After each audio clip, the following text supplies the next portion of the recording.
Swimming pool में नहाने से पहले सावधानी बरतें, नहीं तो स्विमिंग पूल में ली गई मस्ती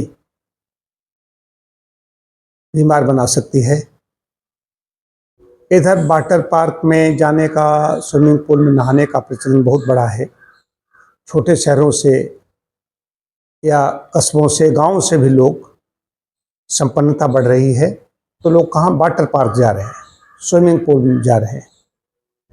वो ये तो जाते तो हैं, वहाँ पर व्यवस्था वहाँ की देखते हैं, लेकिन बहुत कुछ सावधानी की आवश्यकता होती है कि कई लोग हैं वहाँ, किसी की आँखें लाल हो जाती हैं, किसी को लूज मोशन हो जाते हैं, किसी को बुखार हो जाता है, किसी को इसमें अंडर आर्म्स में, जंघाओं के आसपास फंगल इन्फेक्शन हो जाता है, स्किन डिजीज कोई हो जाता है, और भी कई तरीके की समस्याएं हो जाती हैं, रूखापन हो जाता है।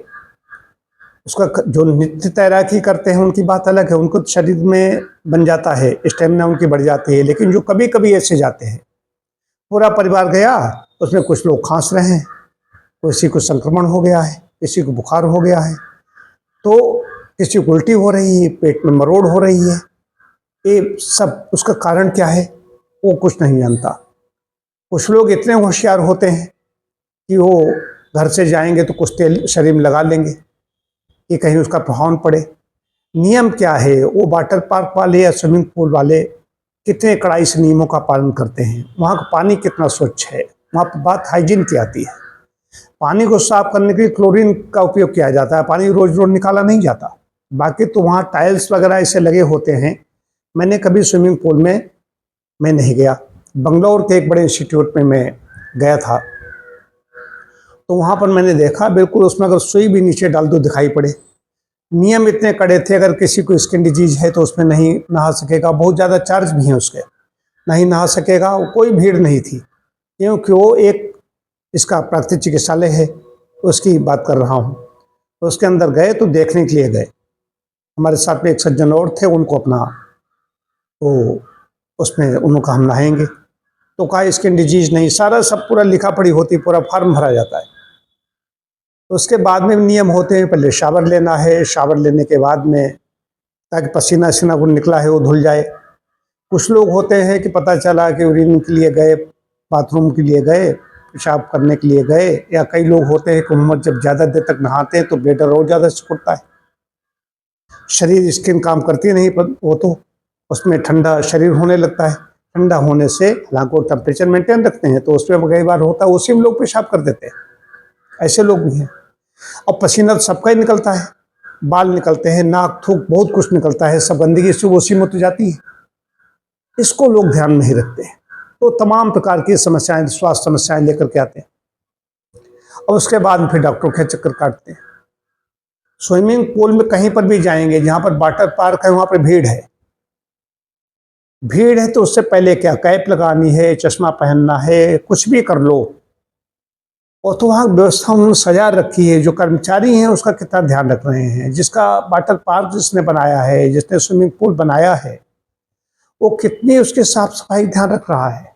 हमें आंखों से दिखाई देता है पानी, पानी तो वैसे ही होता है, पानी दिखाई दे रहा है कि, लेकिन उसमें कितनी क्लोरीन की कहीं अधिक मात्रा तो नहीं, उसके मानक क्या है, कितना पीएच होना चाहिए, बहुत कुछ है इसके पीछे।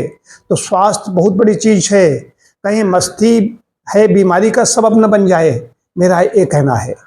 तो पानी को वहाँ परीक्षण व्यक्ति जाएगा वो नहीं कर सकता।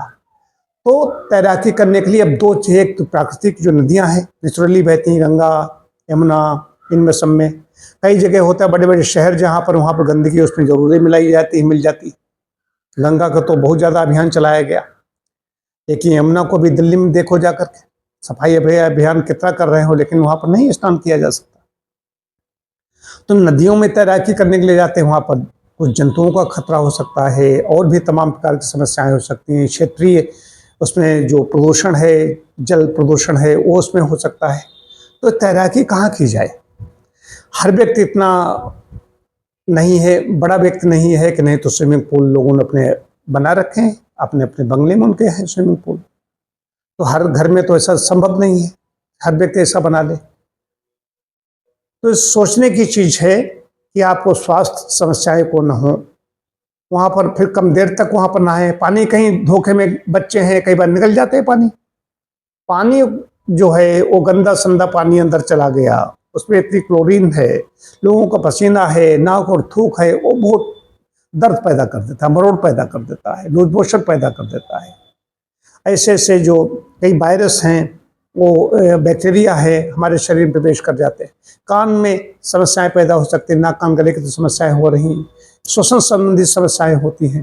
तो ये समस्याएं होती हैं, ये वाटर पार्क में जाने वाले विशेष रूप से ध्यान दें। जो देखा वाटर पार्क जा रहे हैं, वाटर पार्क जा रहे हैं, हमें तो वाटर पार्क जाने की बीमारी बन गई, मुझे दिखाई देता है। तो मैंने स्विमिंग पूल देखा, इतना अच्छा स्विमिंग पूल, वहाँ कोई भीड़ नहीं है। वहीं पर जो लोग 150-200 लोग आते हैं, उसमें 4-6 लोग उसमें नहाने वाले। ये तो मैं बता रहा हूँ, जाड़े दिनों की बात बता रहा हूँ बंगलौर की। तो वहाँ टेम्परेचर 20-22 रहता है, 20-22 डिग्री का टेम्परेचर बड़ा अच्छा होता है। तो उस समय जो नहाने में कई बार गर्मी भी पैदा होती है, उसमें भी स्वेदन होता है, पसीना और ज़्यादा निकलता है। जो तैराक होते हैं उनकी बात कर रहे हैं, हम तो तैराक भी नहीं हैं। तो सोच समझ करके इसका ध्यान दें इन सब चीज़ों पर। स्विमिंग पूल और वाटर पार्क में जाने से पहले 20 बार सोचें, क्योंकि सेहत से अच्छा कुछ भी नहीं है। आप जा भी रहे हो तो मस्ती लेने के लिए जा रहे हो, आनंद लेने के लिए जा रहे हो, और कदाचित कोई आंखों में समस्याएं ऐसी हो जाती हैं, फिर पतला उस पर दौड़, डॉक्टर के यहाँ दौड़ रहे हैं। कान के पर्दे प्रभावित होते हैं, कान में पानी अगर चला गया तो वहाँ पर बैक्टीरिया पनप सकते हैं, कई समस्याएं पैदा हो सकती हैं। तो ये सब है, तो इन विचार करें और उसके बाद में नहाने का प्रोग्राम बनाएं।